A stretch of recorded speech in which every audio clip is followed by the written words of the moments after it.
Okay, so we just, I myself designed a curriculum. The curriculum, one thing is very liberal, meaning it's a postgraduate diploma. I didn't want to start a postgraduate degree because the procedure is very complicated, messy, and painful. And we don't know whether such a program will last any distance. So any bachelor's holder degree is permitted, meaning science, arts, engineering, medical, dental, mental, everything is allowed. Okay. Very diverse. So in a program, we have field work, laboratory, economics, sociology, sustainable development, social work, information communication technology, environment, and software subjects. One of the most diverse program, very intense program. 3 semesters of courses, 2 summer terms, 1 semester project, winters were spent in skilling, and a very experimental program. Plenty of innovations in the education. We had incorporated many best practices, and many novelties were done. So this is typical the course structure that we built. Okay. What is interesting is that 100 credits for a 2-year program, which means approximately double of what a MA, MSc, MCom students would spend time. So we had very intense contact with with students, and there were a lot of interesting reforms. Please remember, this was done in 2007, 2008. All exams are open book exams, including tests. Almost 85 to 100% compulsory questions. Only in 1 or 2 subjects, we gave 6 questions and asked them to answer 5. Whereas in all other exam questions, papers, we gave 5 and asked them to answer 5. So this giving 5, giving 8, asking them to answer 5, while they will actually attempt 4, write something in 3, do 2 questions correctly and pass. This is what is happening. 5 out of 8 simply means that 30% of the syllabus nobody needs to learn or even teach. Okay. All students have books on PC for use and other books provided to them, which means book reading was a very important component of teaching learning. And we only gave books which were a soft copy, PDF free copy available, so that you don't have to waste money buying. Many people don't buy books because it's expensive, and they want to manage with some Xerox notes or whatever it is. Okay. Of course, many teachers also don't read books.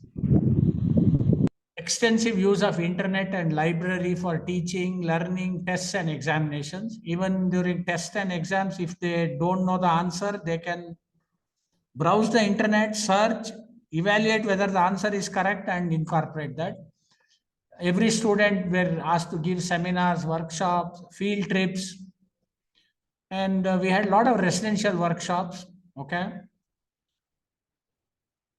What is more interesting is all students are given the customized option of self-study course of 2 subjects in the program with maximum of 1 per semester. This is under the mentorship of a faculty. Examination, etc. for this is same as other subjects, and only 1 student took this option. So which means out of 5 subjects in first semester and 5 subjects in second semester, every student had an option to study any subject of their choice.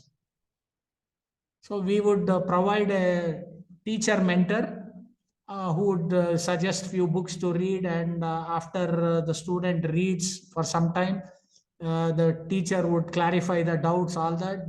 He or she would conduct a test, conduct the final exam. So it was 80% self-study and 20% directed, mentored, and all that. Okay. Every student had a summer term. Summer term is for 60 days. So 45 days we had classes on entrepreneurship and leadership.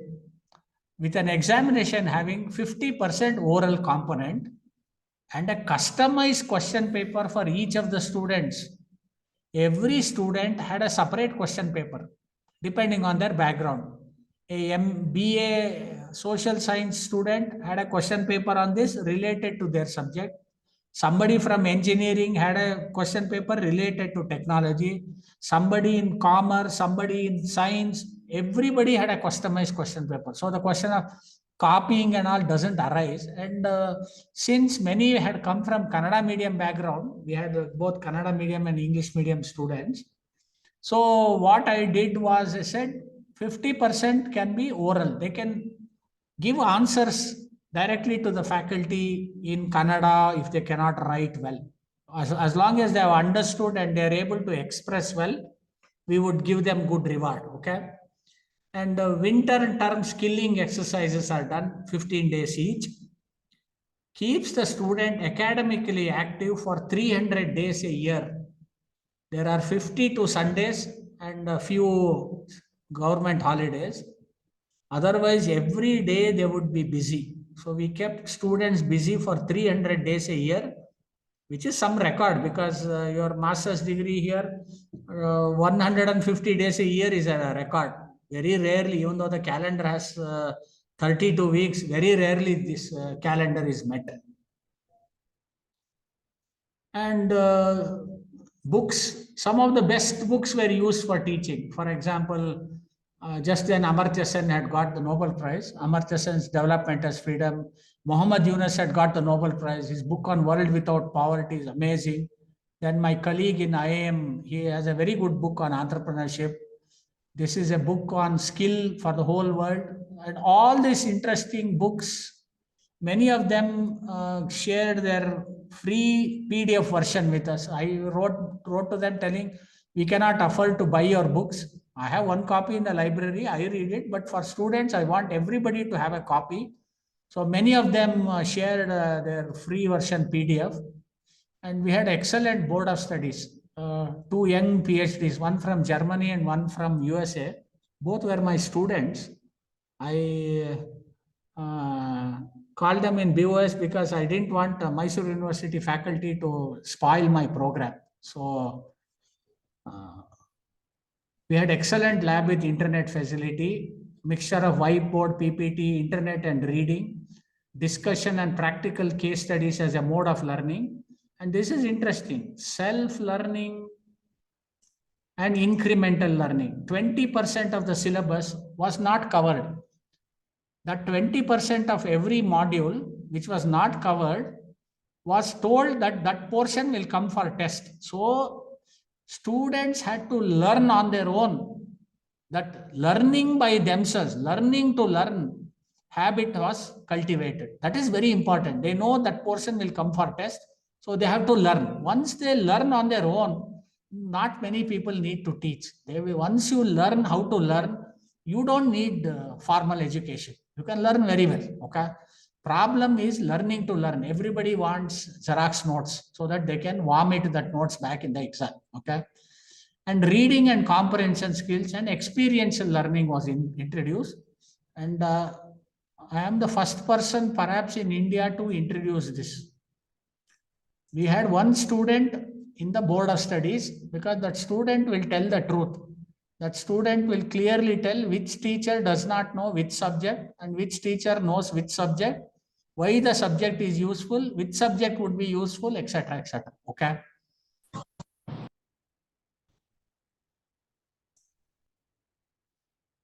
So we had progressed quite well. Okay. This is a 2-day workshop on development. And you can see the inauguration. The most expensive part of the inauguration is this 40 rupee poster, cloth poster.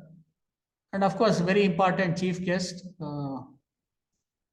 Surendra Kauli, who is no more, a Gandhian, Jamanlal Bajaj award winner, used to run an orphanage.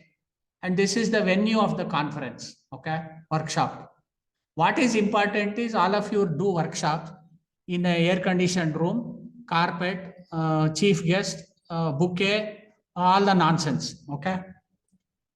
What is important in workshop is who are the resource persons and what they teach. You see here, this workshop was continuing from morning 9 o'clock to night 11 o'clock, a residential workshop.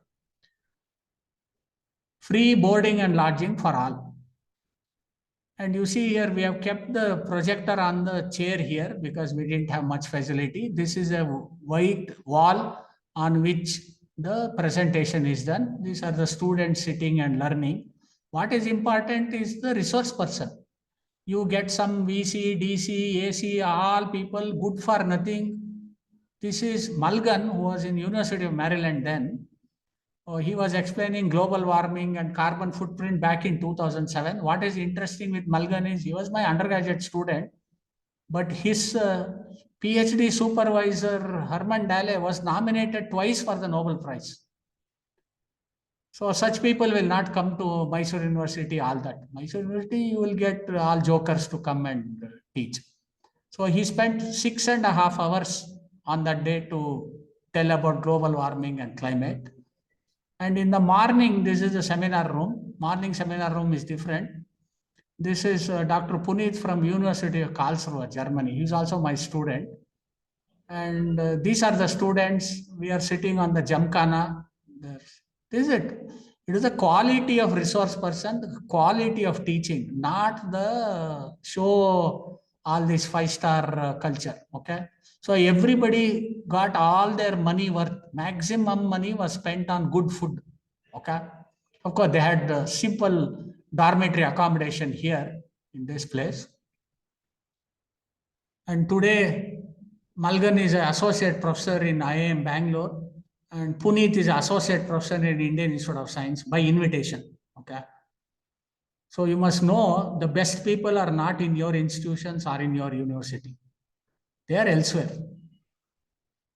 And this is the venue of the workshop. And students, their projects, I'll give you an example of what kind of projects they do.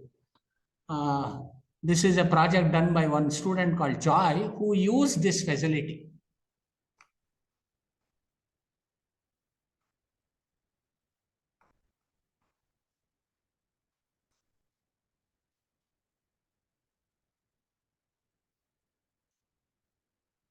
Yeah. Customized option of self-study. So Joy is an engineering graduate from Mysore. His home is in Bogadi. And he said he wants to learn climate.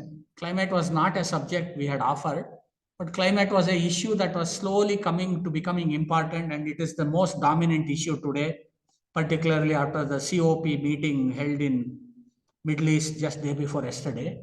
So he said he wants to learn climate. So I introduced him to my colleague in Indian Institute of Science. He told, okay, I'll give you 2 textbooks. This is the content. Be prepared. Come and discuss once a month. So sitting in Mysore 4 times or 5 times, he went to Bangalore by taking appointment. Spent half a day with him discussing all his doubts.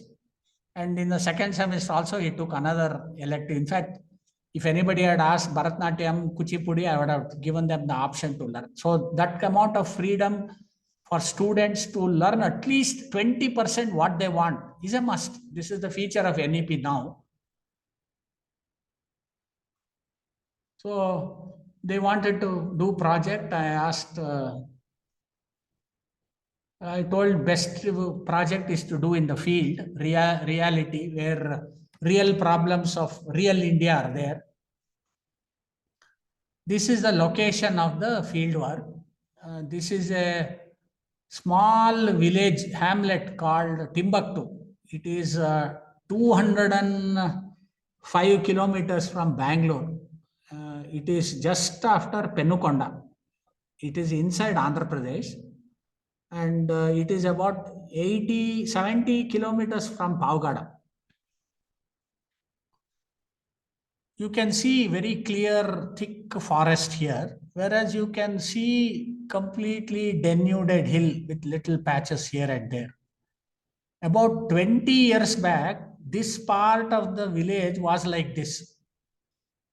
So the entire thick forest here has been grown by school school children of this village. Okay, this is where the school is. These are teachers and the NGO which runs their quarters. This is where the children stay. And you can see some paths here. There is no road. This is just a forest path along here. And a very dangerous place. Leopards are very common. Wild boar, snakes, cobras, pythons, scorpions, everything very common. And so it's a very risky place. There is no electricity. There is no running water. Okay. This is the village.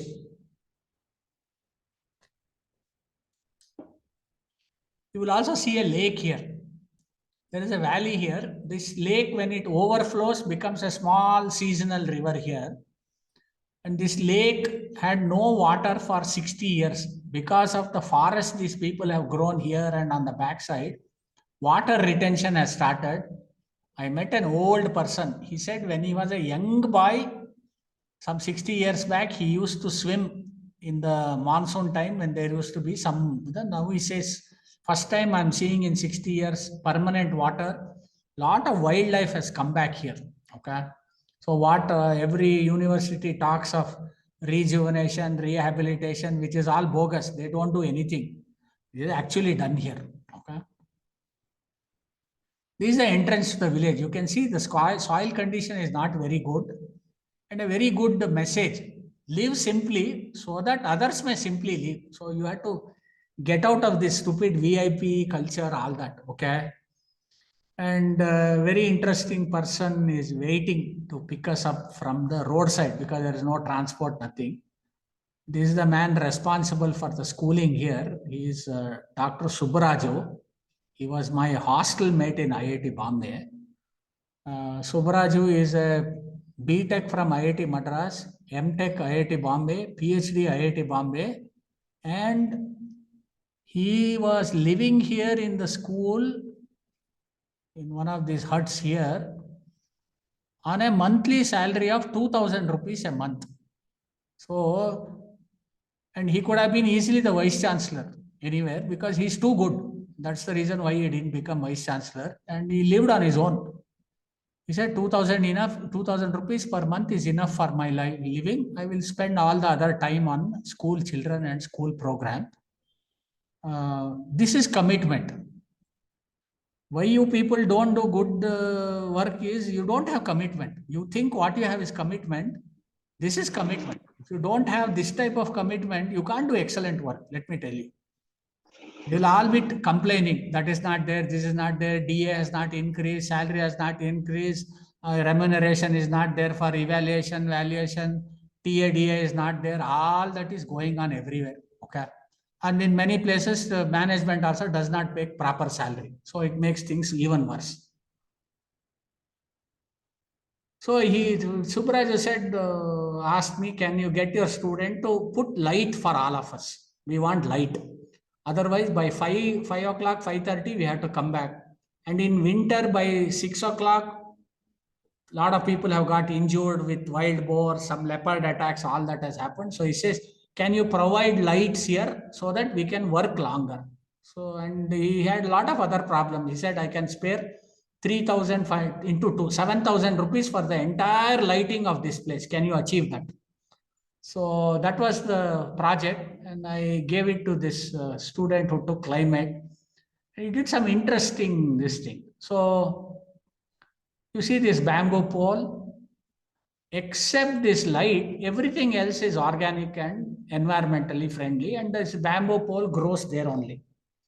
So this is electronic lighting at a high point in the tree so that it is like weird light you see during your circle, masked lighting. For example, in places like this, here, here, here. Whereas here on the path, you need different type of lighting. This is path lighting. A small bamboo pole, another bamboo rod, bamboo holder. This part is cut. Only the inside part is electronics. And each of them, we could put 10 lamps for each battery. because he did exceedingly good design. I'll come to that later. So we had about 20 lights for 7,000 rupees, which covered most of the area. And what is interesting is, you see here inside the school, these are patch of soil where something is growing, right? Even here, something is growing. Here in the school, every child which gets admitted is given 20 feet by 20 feet land for it to do anything it wants. So they teach the child how to grow vegetables, uh, organic vegetables. They use principles of mulching, which means it retains moisture. Therefore, you use very less water because rainfall is also very less there, water scarcity. And you can see this is a brinjal plant. Okay. So every child is taught how to grow vegetables. And what is very interesting is, in every child's name, there is a vegetable passbook.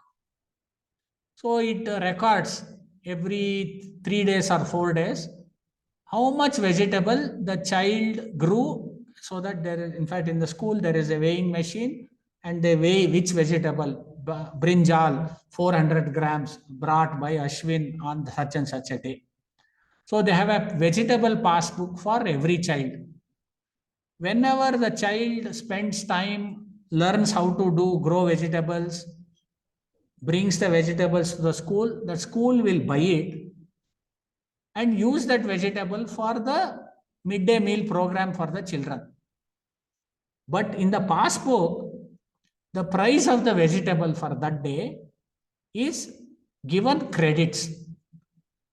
So all that credit for every month is added, and at the end of the month, in a post office bank account, which is almost 17 kilometers away, once a month in the post office account against the child, money is deposited by the school. So every year, every child learns and earns because of growing vegetables. The school anyways is free boarding and lodging. And this is also taught as part of the schooling. People who can't do this also, there are other things. For example, every child not only has a vegetable passbook, but they go around here. They walk around here, collect lot of wild cattle is there. They collect cow dung, which is manure. So there is a cow dung passbook for the child. So every child, for every interesting, useful activity, is given monetary credits. And every 6 months, they give the option to go for vacation to home, and children take money from the school to go home. You see, nursery children earn well there, whereas our children, when they come home for vacation, they take money from us to go back to school, which is exactly opposite of our education system. Our education system has converted everything into ATM. School management, faculty, all everywhere somebody has to draw money to keep the school alive. Whereas school should be a very productive environment, okay, self-sustaining. And you can also see, you see this bamboo, if you cut the bamboo here and here, you can make this bulb. So children are taught how to use woodworking lathe. By class 5, students know how to use woodworking lathes, and they are allowed to make lamps out of bamboo, which grows in the forest here, all over here. Plenty of bamboo. Children sell these lamps. Children are entrepreneurs. They sell these lamps in nearby villages on Sundays. Okay. All are local material, very innovatively used, except the high technology LED bulbs. And the person who designed that bulbs and lamping is this Joy. He is the one who took the climate course, and he wanted to do the project here. This is the girls' dormitory. There is one dormitory like that. So these are typical school children. And you can also see here, there is this vegetable patch here. And of course, this is all forest area. Every part of the community is used very well. And Joy designed this. This is how the lamp works. So we wanted to have 10 lamps, which means all the time battery will get drained out. So he said we will design in a different way. We will design in such a way that only when light is needed, light is available. At other times, it is off. I said you can't do that because nobody is there to go switch on, switch off in the forest here inside when they walk. How do you go switch on, switch off here? He said, don't worry, we'll plan it out in a different way. He did a very interesting thing.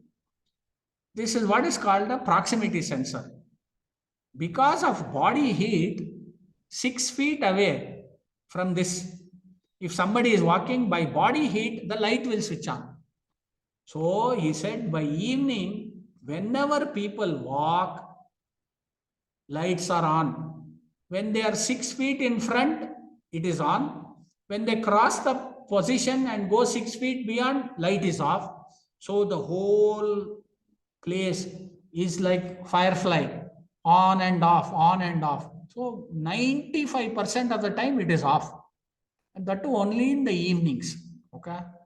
Evenings it switches on. So very interesting. He got the international award for this design.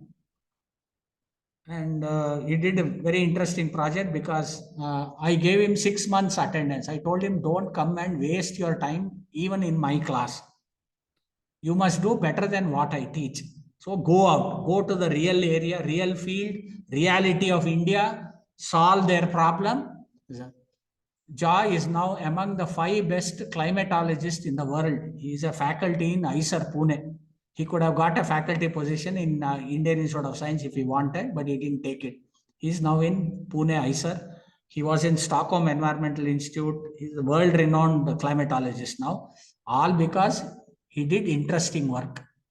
Didn't sit in the classroom, waste his time. Did something useful. So a lot of things we are trying to connect with NGOs and voluntary organizations, many companies under this corporate social responsibility, all that they have come forward. What was done? It was done during the period 2007-2009. What we did then is something that NEP is now attempting to do. NEP is a good idea, but a very bad implementation because people who are trying to implement NEP have never done any useful education in their life. Okay. Continue to do reforms and experiments. It is interdisciplinary, is real disciplinary. Don't sit in the classroom. Classroom, maximum 50%. Anything above 50% in classroom is waste of time because you are disconnected from reality. Fieldwork is reality. Outreach is a must. India's real problem is not within colleges and university. They are there in the outside. Okay. Earn while you learn is a very important scheme. Only then students will not drop out. Customize the curriculum, include localization. Lot of local needs should be met. Only then what education you give is immediately connected to the outside world. Otherwise, somebody studies here, the only connection he has is in Boston or New York. He has no connection to anything around Mysore. So all the time he is busy preparing a passport, getting out, trying to solve their stupid problems there. Whereas some real interesting problems are here. Action knowledge reinforces confidence and relevance. What is action knowledge? Knowledge which makes immediate transformation and it is visible. Saying I have learned something, I have patented it, after 40 years something will happen, we can say stop doing it. Action knowledge means what I have done, I can see the change right now, I will improve on that, I can make a product, create a company, give employment to localites, generate the local economy, live well. So unless you do a real interesting work, you will not have confidence. And if you don't do work to your surrounding, you are irrelevant. This is what is happening to IIT and IISc. all the work they do is irrelevant because they are working on some problem which is no way connected with India or Indian society. Okay, so I will stop here. We can then take up